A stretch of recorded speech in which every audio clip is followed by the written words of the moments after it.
ആദ്യം തന്നെ തിരുകുമാരനും കൃപാസന പ്രസാദ മാതാവിനും എൻ്റെ ഹൃദയം തന്നെ നന്ദി പറയുന്നു. എൻ്റെ പേര് സാഹിൽ സാം. ഞാൻ തിരുവനന്തപുരത്ത് നിന്ന് വരുന്നു. ജൂൺ 12-നാണ് ഞാൻ ഇവിടെ ആദ്യമായി വന്ന് ഉടമ്പടി എടുക്കുന്നത്. അതിനു മുമ്പേ ഞാൻ ഒരു ജർമ്മൻ പഠിക്കുന്നൊരു വിദ്യാർത്ഥിയാണ്. B2 ഇപ്പോൾ കഴിഞ്ഞു. ആ ഒരു ടൈമിൽ ഞാൻ പൂനെയിൽ പോയി എക്സാം എഴുതി B2 ജർമ്മൻ. പക്ഷേ എനിക്ക് 2 മോഡ്യൂൾ കിട്ടിയുള്ളായിരുന്നു, സ്പീക്കിങ്ങും റൈറ്റിങ്ങും. എനിക്ക് റീഡിങ്ങും ഹിയറിങ്ങും എനിക്ക് കിട്ടിയില്ല പൂനെ പോയി എഴുതിയപ്പം. അത് കഴിഞ്ഞപ്പോഴാണ് എൻ്റെ പപ്പ പറയുന്നത് കൃപാസനത്തിൽ പോയി നമുക്കൊരു ഉടമ്പടി എടുക്കാം, എന്നിട്ട് നമുക്ക് നോക്കാമെന്ന് പറഞ്ഞു. അപ്പോഴത്തേക്കും നമ്മൾ ജൂൺ 12-ന് വന്ന് ഉടമ്പടി എടുത്തു. 13-ാം തീയതി മുതൽ നമ്മൾ പ്രാർത്ഥന തുടങ്ങി. നമ്മൾ വിശുദ്ധ എണ്ണയും പിന്നെ ഉപ്പും എല്ലാം നമ്മൾ ഉപയോഗിക്കാറുണ്ടായിരുന്നു. എണ്ണ ഉപയോഗിക്കുമ്പോൾ നമുക്ക് ഇപ്പോൾ ദേഹത്ത് വേദന വല്ലതും ഉണ്ടെങ്കിൽ അപ്പോഴൊക്കെ അവിടെ തേക്കുമ്പോൾ അപ്പോൾ തന്നെ അത് മാറിക്കിട്ടുമായിരുന്നു. അത് വലിയൊരു അത്ഭുതം തന്നെയാണ്. അങ്ങനെ ഇരിക്കെ എനിക്ക് ജൂലൈ 12-ന് എൻ്റെ ഉടമ്പടി ഞാൻ ജൂൺ 12-ന് എടുത്തു. 1 മാസം കഴിഞ്ഞപ്പോൾ തന്നെ എനിക്ക് അടുത്ത എക്സാമിൻ്റെ ഡേറ്റ് കിട്ടി. അത് കൊച്ചി വെച്ചായിരുന്നു. അത് ഞാൻ പോയി എഴുതുന്നതിന് മുമ്പേ ജൂലൈ 10-ന് ഇവിടെ വന്ന് ഞാൻ ഒന്നുകൂടെ കൃപാസനത്തിൽ വന്നായിരുന്നു. അപ്പോഴത്തേക്കും അച്ഛൻ പരീക്ഷ എഴുതാൻ പോകുന്ന കുട്ടികൾക്ക് വേണ്ടി പ്രാർത്ഥിക്കുകയായിരുന്നു. ആ ഒരു നേരം അച്ഛനൊരു വേറൊരു കാശുരൂപം കിട്ടി. ഇവിടെ ഉടമ്പടിക്ക് തരുന്ന കാശുരൂപമല്ല, പരീക്ഷ എഴുതാൻ പോകുന്ന കുട്ടികൾക്ക് പ്രത്യേകമായൊരു കാശുരൂപം ഉണ്ടായിരുന്നു. അത് എനിക്ക് തന്നു. അത് വെച്ചിരുന്ന് പ്രാർത്ഥിക്കാൻ അച്ഛൻ പറഞ്ഞു. അത് വെച്ച് ഞാൻ പ്രാർത്ഥിച്ചു. ഞാൻ 12-ാം തീയതി ജൂലൈ 12-ാം തീയതി പോയി പരീക്ഷ എഴുതി. ഞാൻ ഒരുപാട് സാക്ഷ്യത്തിൽ കേട്ടിട്ടുണ്ട്, അവർ ആ പരീക്ഷാ പേപ്പറിൽ ആ വിശുദ്ധ ഉപ്പും ആ എണ്ണയെല്ലാം തേച്ചിട്ടുണ്ടെന്ന്. ഞാനും അതുപോലെ ചെയ്തു. എൻ്റെ കയ്യിൽ ഞാൻ പറ്റുന്നത്രയും ഉപ്പ് കൊണ്ടുപോയി. എൻ്റെ പോക്കറ്റിലും ഞാൻ കുറച്ച് ഉപ്പ് എടുത്തിരുന്നു. പരീക്ഷ എഴുതിക്കൊണ്ടിരുന്ന പരീക്ഷ പേപ്പർ കിട്ടുന്ന സമയത്ത് ഞാൻ വിശ്വാസ പ്രമാണമൊക്കെ ചൊല്ലിയായിരുന്നു. അത് കഴിഞ്ഞ് പേടിയൊക്കെ ഉണ്ടായിരുന്ന കാരണം തന്നെ കയ്യിലുണ്ടായിരുന്ന ഉപ്പെല്ലാം അലിഞ്ഞുപോയി.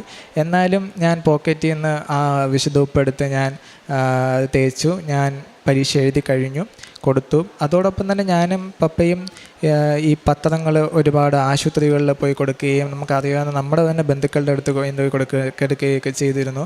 അതുപോലെ തന്നെ ഈ പാവപ്പെട്ടവരെ സഹായിക്കാൻ നമ്മൾ കൂടുതലും പൈസ വെച്ചാണ് നമ്മൾ സഹായിച്ചിട്ടുള്ളത്, അല്ലാതെ ഭക്ഷണം വെച്ച് നമ്മൾ ഒരുപാട് പേര് സഹായിച്ചായിരുന്നു. പിന്നെ എനിക്ക് ഓഗസ്റ്റ് 22 ഇച്ചിരി ലേറ്റ് ആയപ്പോൾ, എന്നാലും ഓഗസ്റ്റ് 22 ആയപ്പോൾ എൻ്റെ റിസൾട്ട് വന്നു. എനിക്ക് 2 മോഡ്യൂൾ എനിക്ക് കിട്ടി.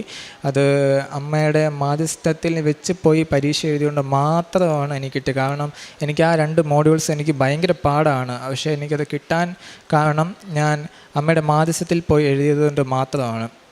പിന്നെ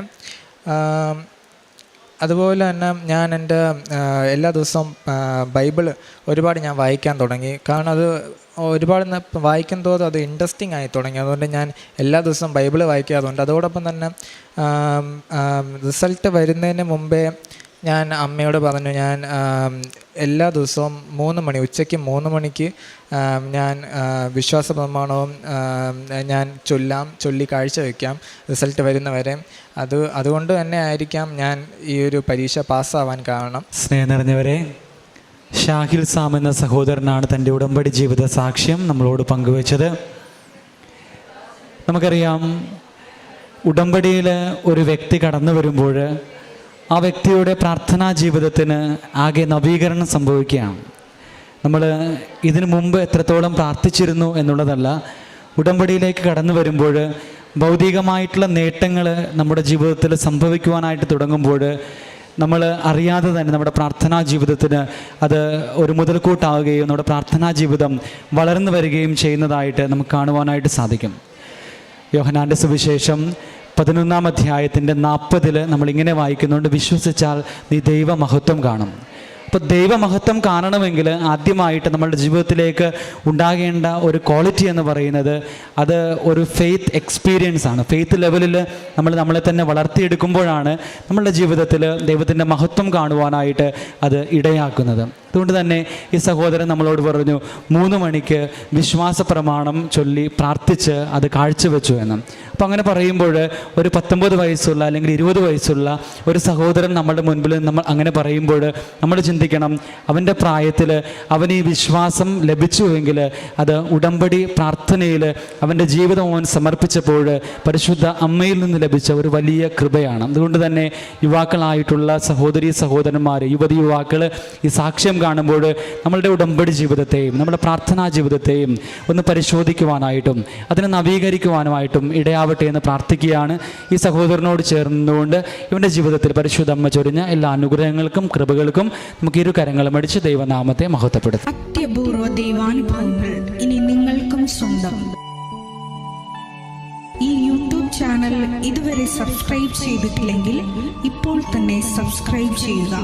ഈ വീഡിയോ ഇപ്പോൾ തന്നെ നിങ്ങളുടെ സുഹൃത്തുക്കൾക്ക് ഷെയർ ചെയ്തുകൊണ്ട് കർത്താവിൻ്റെ പ്രേക്ഷിതരാകുക.